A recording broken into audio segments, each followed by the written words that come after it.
Celui que j'ai laissé là, c'est mon fils. C'est moi qui l'ai bâti. C'est moi qui ai béni son mariage. C'est moi qui ai travaillé, qui l'ai formé, qui l'ai ordonné. Tout. Baya Akame. Aujourd'hui, la voiture de Baya dépasse ma voiture. Il roule dans une voiture plus chère que la mienne. Même ses costumes battent mes costumes. C'est mon fils. Pourquoi c'est le pasteur seul qui doit manger? Pourquoi c'est à lui seul que reviennent tous les cadeaux? Quel est ce genre d'omnivore spirituel là? Les brebis ne sont pas les moutons. Hein? Cette sorcellerie doit s'arrêter.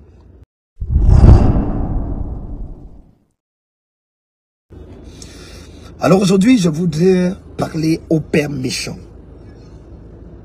Aujourd'hui, je voudrais parler au père sorcier.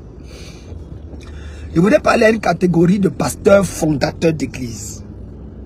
À une catégorie d'hommes et de femmes qui ont eu la grâce et le privilège d'être ce que j'appelle des piliers d'un ministère. Et qui ont commencé une œuvre, gloire à Dieu. Ou alors sont à la tête d'une œuvre qui n'ont même pas commencé. Mais qui cependant est en train de m'aider et qui ont des pasteurs assistants. Ils ont des pasteurs résidents. Ils ont des ouvriers qui travaillent, des évangélistes. Je voudrais m'adresser à ces pères méchants. Parce que pour certains d'entre eux aujourd'hui, c'est incroyablement satanique. Le jour de l'anniversaire du pasteur ou du père, toute l'église cotise pour faire des cadeaux. L'anniversaire de l'église, on lui fait les cadeaux. La fête des pères, on lui fait les cadeaux. Le jour de ce que j'appelle l'anniversaire de sa femme, on fait à sa femme des cadeaux. Hey, ne tente de ne pas faire, tu vas sentir. La fête des mères, on fait à sa femme des cadeaux. Il manque la fête des premiers-nés, on fait à son premier fils des cadeaux.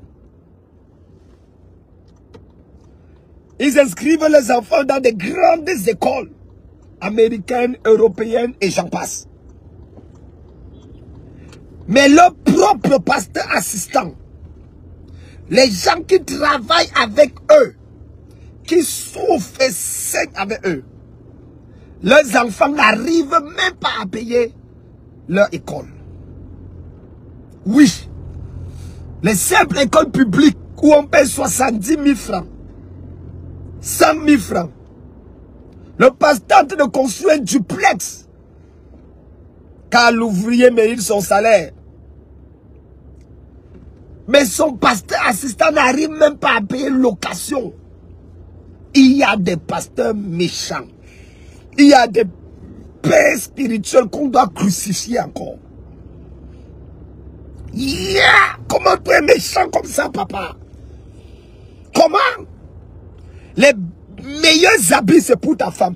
Dès qu'il y a une nouvelle marque Louis Vuitton, dès qu'il y a quelque chose, c'est ta femme qui doit avoir. Si quelqu'un s'habille mieux que ta femme à l'église, la personne doit passer au conseil de discipline. Bipez-moi tous les pasteurs sorciers.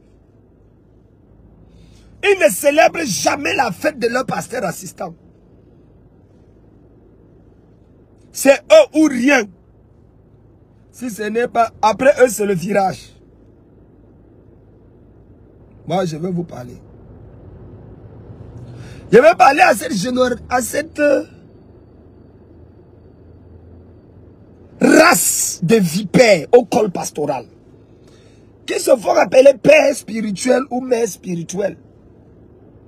Qui utilisent les gens pour travailler avec eux. Mais au moment où il faut récompenser, ce n'est même pas déjà un problème que c'est eux seuls qu'on voit à l'église. C'est eux seuls qui prêchent. C'est à eux seuls qu'on doit donner les meilleures offrandes. C'est eux seuls qui doivent rouler dans les grosses voitures. C'est eux seuls qui doivent avoir mangé le produit du pays où coule le lait et le miel. Mais regarde leur assistant. Regarde les gens qui ont commencé l'œuvre avec eux. Non, c'est méchant. C'est méchant. J'ai le privilège d'être fondateur comme vous. J'ai le privilège de bâtir et de créer des églises comme vous. Je prends seulement le cas de mes églises au Cameroun. Celui que j'ai laissé là, c'est mon fils.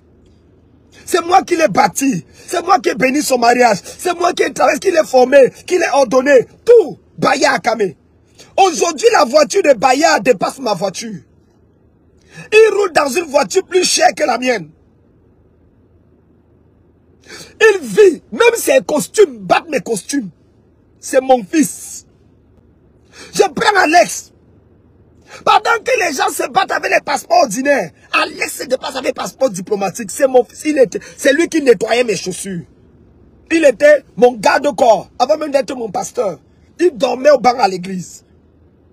Donnez-moi un seul de mes fils que j'ai bâti, qui soit ne vit pas le même rythme de vie que moi, ou alors me dépasse même. L'autre jour, à l'évêque, mon pasteur résident ici, là, à l'évêque Success, j'ai offert une voiture. Une Ford américaine. À tous mes pasteurs, chacun a une voiture. Même celle qui vit chez une voiture. Et à chaque fête, chaque anniversaire, on va célébrer le pasteur. Même pas le pasteur, l'ancien, le diacre et même le fidèle. Nous avons une coutume à la mission Royal Ange de Nazareth. C'est que le jour où c'est ton anniversaire, le dimanche, on t'offre un gâteau d'anniversaire. Qui que tu sois, même si tu es un simple fidèle. C'est pour ça que nous avons des dimanches où il y a 5 personnes qui fêtent l'anniversaire. On les offre 5 cadeaux. Pourquoi c'est le pasteur seul qui doit manger? Pourquoi c'est à lui seul que reviennent tous les cadeaux? Quel est ce genre d'omnivore spirituel là? Ah! Tant de ne pas donner le cadeau à sa femme. Tant de ne pas honorer sa femme. Ah, Brazou Gada, on va t'excommunier et te chasser. Comme si c'est toi qui montes sur sa femme. Mais c'est quelle histoire ça? Est-ce que c'est sa femme, c'est la femme de l'église? Pasteur, si tu ne peux pas donner les cadeaux à ta femme, ne nous oblige pas à donner les cadeaux à ta femme. C'est la sorcellerie. Et parfois, c'est parce que la femme est fâchée contre le pasteur. Parce que le pasteur voit ailleurs. Pour calmer, il va pousser tous les fidèles à cotiser pour sa femme. Pour juste calmer la femme. C'est nous qui t'avons dit d'être infidèle. Oh, tu n'as pas appris quand l'école c'est là, on ne met pas son doigt. La femme du pasteur n'a aucun rôle à l'église. Il n'existe pas dans la Bible un ministère appelé le ministère de la femme du pasteur. Ça n'existe pas. Arrêtez la sorcellerie. Il n'existe pas dans la Bible un ministère appelé le ministère de la femme du pasteur. Ça n'existe pas. Arrêtez la sorcellerie. Arrêtez la sorcellerie.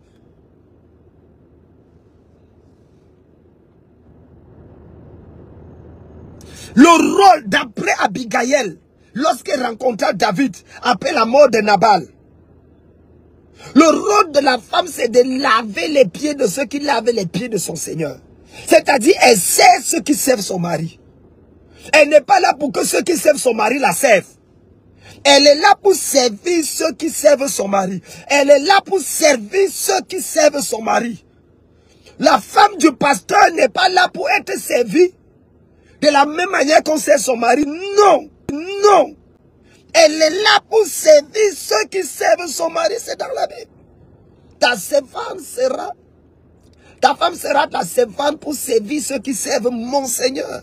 Parole d'Abigail à David.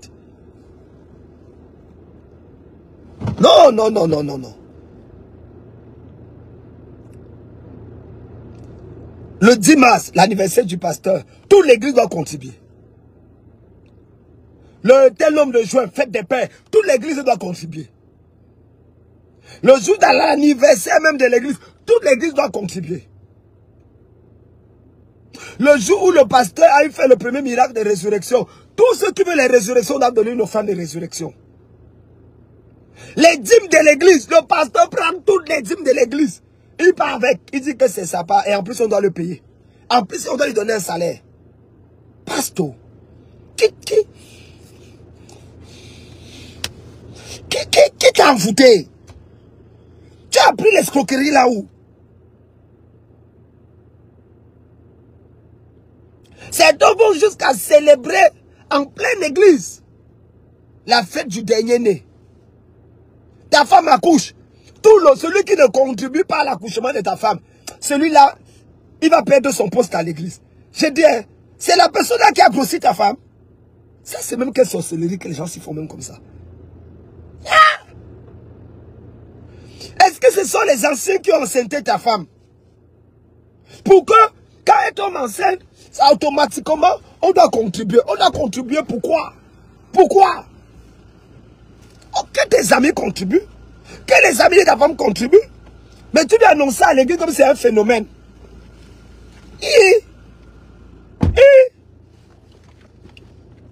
On peut être méchant comme ça. Non. À un moment donné, il faut réfléchir. Les brebis ne sont pas les moutons. Hein? Moi, je parle parce que j'ai des pasteurs aussi sous mon autorité. Ne pensez pas que je parle parce que je ne suis pas fondateur. Mais cette sorcellerie doit s'arrêter. On doit apprendre à célébrer les gens qui sont au travail avec nous. On doit apprendre à les honorer. Oui, on doit apprendre à les honorer.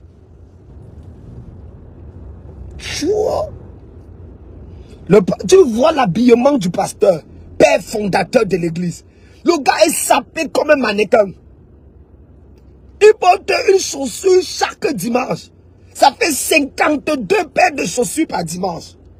Regarde le pasteur qui coordonne avant qu'il ne monte. Sa veste, les cafards ont sanctifié ça. Les souris ont spiritualisé les choses. Non. Quand même. Nous serons passés. Je suis d'accord qu'il faut honorer les pères. Je suis d'accord qu'il faut honorer les piliers. Le père de l'église, oui, je suis d'accord. Mais je dis, il ne faut pas exagérer. Pendant que les gens vous se battent pour vous honorer, célébrez d'abord leurs efforts. Et ensuite, honorez-les en retour. Honorez-les en retour. Qu'est-ce qu'un pasteur fait même avec un gros ventre? Attends, un pasteur fait quoi avec un gros ventre? Dis-moi. Tu fais comment pour avoir un gros ventre? Tu jeûnes quand? Pendant que l'église jeûne, toi tu manges. Pendant que l'église jeûne, toi tu manges. Tu manques que tu es sur la montagne. Les gens prient, tu ne pries pas. Tu es assis. Parce que tu prépares la parole du Seigneur. Retrograde va. Ton pasteur obèse a besoin de repentance. Sauf si c'est une maladie. Et là, il a besoin de guérison. Ton pasteur obèse a besoin de repentance. Sauf si c'est une maladie. Et là, il a besoin de guérison. Tu vois les mamies pastos. Elles ont mangé toutes les dîmes de l'église. Elles ne prient pas. Elles n'ont aucune activité à l'église. Elles ne font rien. Tout ça passe de contrôler les finances et vérifier les soeurs qui cherchent leur mari. Et ils sont là remplis à l'église. Et ils se tournent que les gens quittent l'église. Mais ils ne vont pas quitter pourquoi? Ils ne quittent pas pourquoi? Ah non. Et tu arrives dans une situation dans laquelle tu te dis que mais, on est où là? On cherche quoi? On veut quoi? Comment avec ça est-ce qu'on peut vivre la gloire de Dieu? Et c'est pour ça que tout le monde veut devenir fondateur d'église. Parce que le gars va les retomber. Tout le monde veut devenir bishop. Personne ne veut être numéro 2. Chacun veut être numéro 1. Qui est fou? Les amis, laissez-moi comme ça, pardon. Après, il va dire que je vais vous maudire, vous qui avez quitté l'église. Je vais vous maudire, vous abandonner. Maudit, ça ne va pas marcher. Ça marche pourquoi? Il a faim, il veut aussi qu'on l'honore. Sa femme aussi est là toutes les nuits. Sa femme a déjà changé le sous-vêtement 8 fois. Et il voit comment l'autre mamie pasteur est en train de vivre dans les Louis Vuitton. Ah, il dit à son mari, toi aussi tu ne t'as pas appelé. Va ouvrir ta part, même si c'est un peu. Et l'homme qui était loyal est obligé de devenir déloyal. Pourquoi? Pour la simple raison que le bishop mange seul le gâteau. Moi, c'est le gâteau.